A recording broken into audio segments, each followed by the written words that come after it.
Hello, everybody. It's Sorsha Runarius. I wanted to talk to you guys a bit about Baneful Magick and curse work. I've had a lot of people coming to me wanting me to do baneful rites, do things, rites of vengeance, revenge, destruction, destroying people, destroying situations.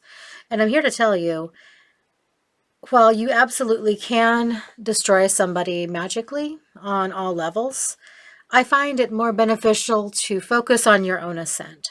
That's not to say that there's not a time and a place for cursing people. And, you know, I do offer baneful services for hire as well. But personally, I like to do things for one's ascent and evolution more than I enjoy doing baneful things.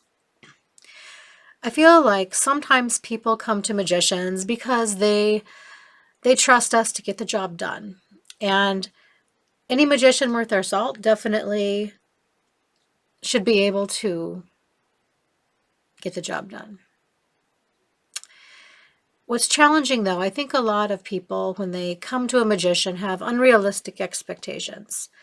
I mean, yes, it would be nice to be able to see immediate results and see your enemies suffering and watching their lives fall apart. However, magic tends to take the path of least resistance, and so you're not always able to be in a position to see their demise on any level. I feel like you have to be able to know that once the working is done, that energy is out there and it's working on some level. And you may or may not get the satisfaction of being able to see it play out in real time on this timeline. Another issue that I see coming up a lot when people approach me for rights is they want to wash their hands of any responsibility for themselves. They don't want, they're under this notion that, okay, if they hire somebody for baneful work, it'll somehow come back on them. And I don't know, maybe that could be the case in some instances, but I feel like if a magician does work, they should take steps to, protect themselves and their client as well. I really like to encourage people to do their own work, though. I think that if you have dirty work to do, he who passes the sentence should wield the sword.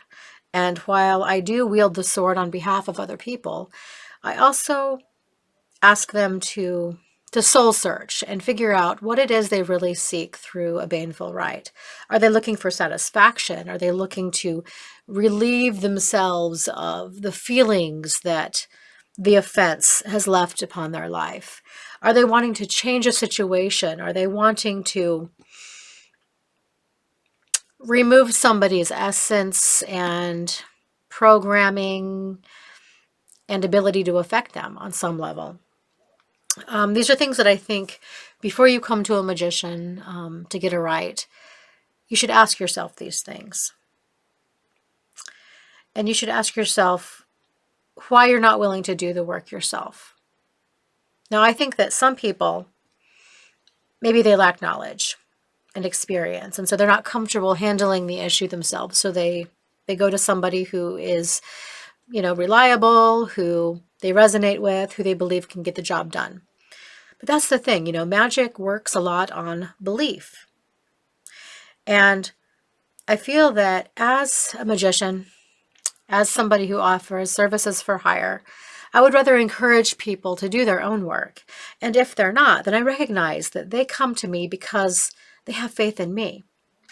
Now, that's definitely a big responsibility because, the danger is that, we get put on pedestals, or expectations become such that people might become reliant on us. And I don't want to see that happen. I would like people to be reliant more upon themselves. Now, of course, I enjoy doing ritual for hire and being paid for doing things that I enjoy. I enjoy being able to pay the bills that way. But I also feel like in the long run, things such as baneful work and pact making, I really think ultimately should be between a person and the spirits. I feel like, especially in the case of pacts, there are a lot of people that offer services regarding pacts. I've offered pact making between people and spirits myself. But I find that, you know, while people may feel um, an intense bond with a spirit, at the end of the day, their journey is their own. And so they should have an active hand in creating such a pact, because it really is between each spirit and each person. You don't need a go-between. You don't need a mediator. Just like you don't need a priest or a prophet to find your own way spiritually. And the same is true with pacts. Now, if you want to look at pacts from a spiritually legal standpoint, then yes, maybe having somebody who can think of creative ways to create a pact. Maybe seek their help out with that, much as if you would seek a lawyer out to draw you up some papers to submit to something. That's the way that I would do a pact, rather than just draw one up, mail it off, say a few words.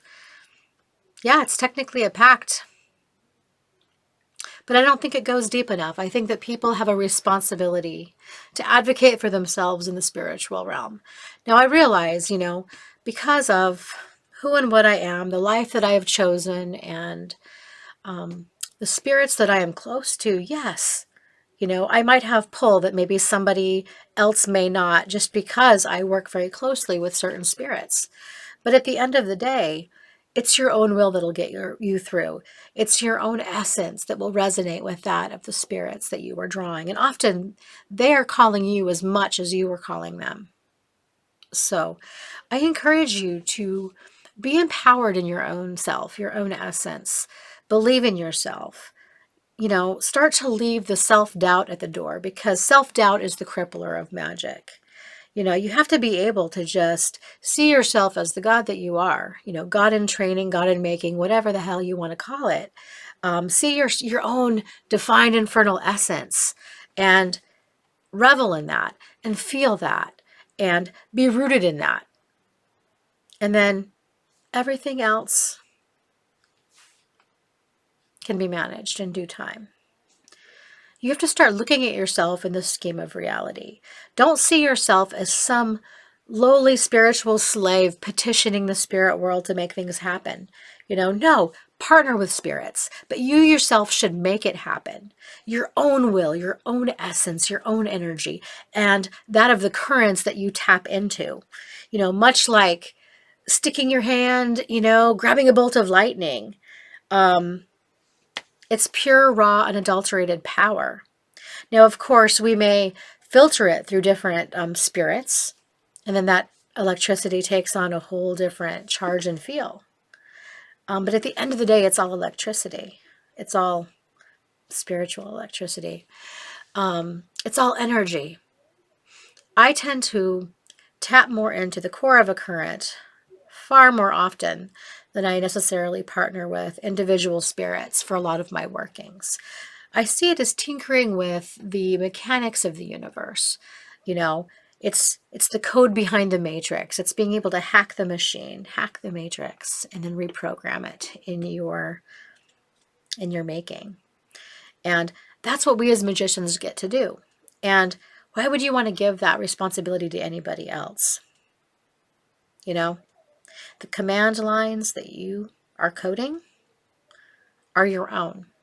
Yes, you can ask other programmers for help when you get stuck, absolutely. And if that's the case, come see me. I offer a lot of interesting things, and so do a lot of other people at Abyss Press. But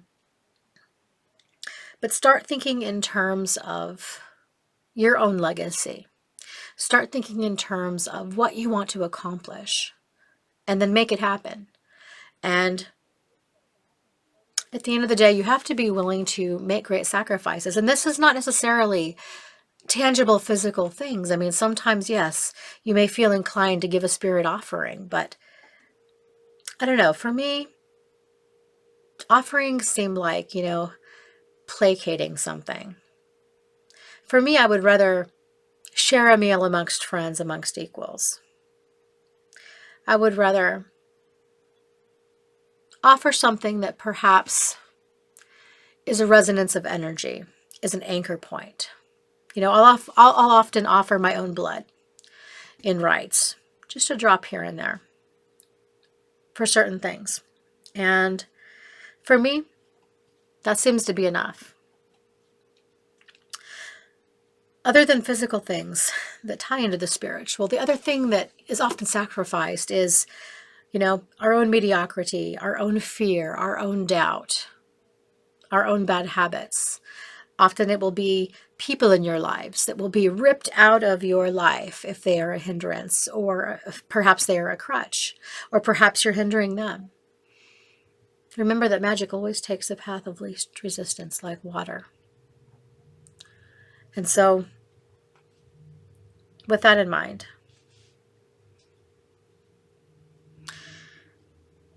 empower, inspire, and evolve. Take care.